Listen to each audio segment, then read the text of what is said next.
Well, I was first introduced to caregiving by my father, and I probably wasn't more than 5 or 6 years old. But I went with him to visit and care for the sick in our community. And we grew up in a rural community in Mississippi. And that was my first exposure to caregiving. Now, at that age, I didn't know anything about caregiving, obviously. But I remember that, and that was the first exposure that I had to caregiving.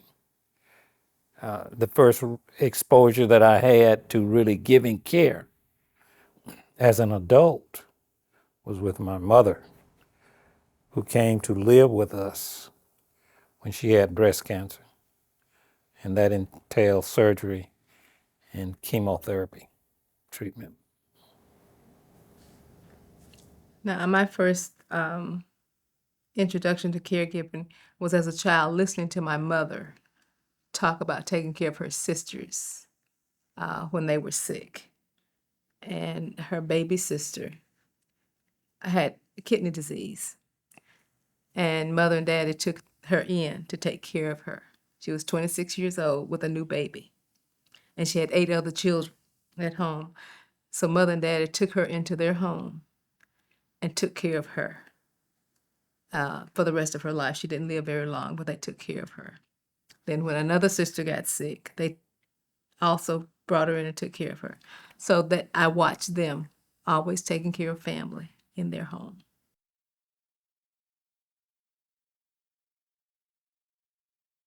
I think that the triumphant thing about the caregiving in our life is that we did not leave anything on the table. I think, yeah, we could say that we should have done this differently, I should have done that differently, had we known what we know today.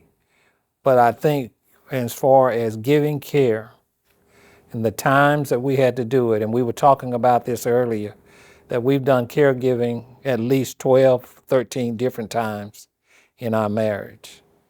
And that every time that came up, we were all in with giving care and caring for that particular person. At the same time, running that household and taking care of our children and taking care of the household. It's never easy. I always say that caregiving comes like a thief in the night many times because you don't know that it's coming and you don't expect it to come. In every caregiving experience is different. None of them are the same. None of them identical. My mother's caregiving was nothing like my father's. My father's caregiving was nothing like my uncle.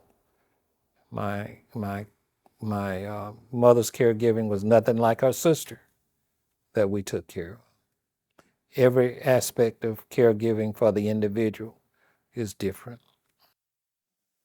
And in addition to what Johnny says, you're never prepared for it because you don't know it's coming. And then when you know that it's coming, you don't know what to do because you don't know what's going to be required. So, and it can be a test to the existing family because of all the changes that you have to make and all the adjustments.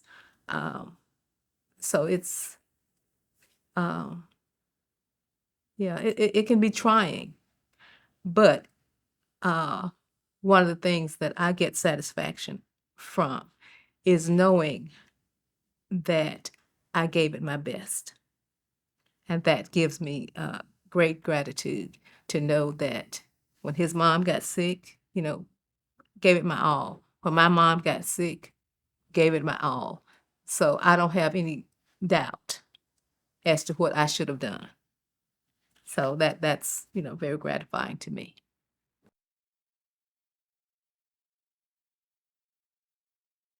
Caregiving, you have to have, or you should have, a caregiving team. That's faith, prayer, and, if you have a spouse, partnership with the spouse, and nurses, home health.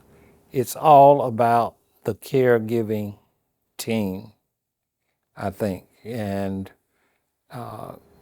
familiarize yourself with the resources that are there in your community that you can reach out to.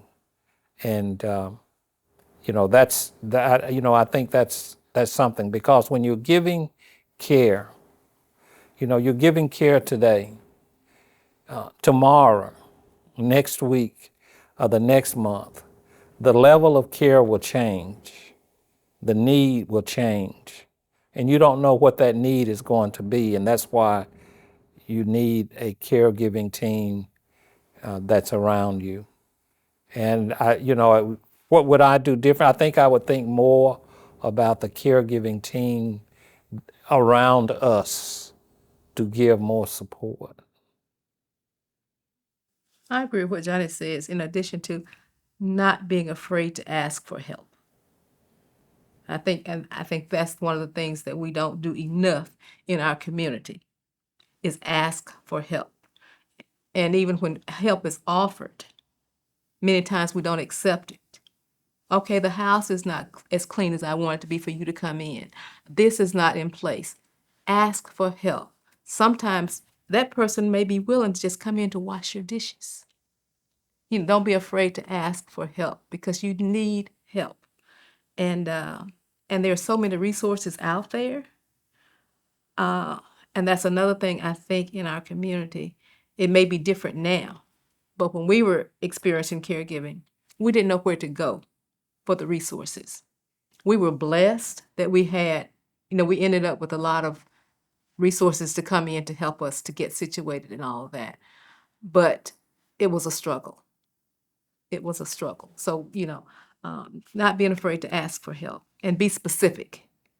If you need somebody just to come and sit for an hour, because we got to the point we just needed a break. We just needed to breathe. And I remember praying, asking God, just if I could just have 1 hour. Lord, just give me 1 hour to do something that I can get out of this. And he gave me gardening. He said, get out and dig in the dirt, plant a flower. And that's how I got into gardening. So, but he's just 1 hour. I just need just 1 hour a day. But you have to ask, identify and ask.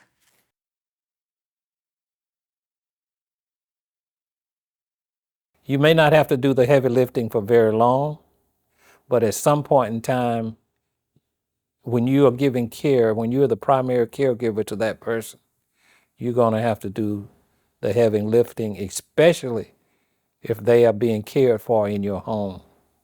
If they're being cared for in your home. The feeding, the bathing,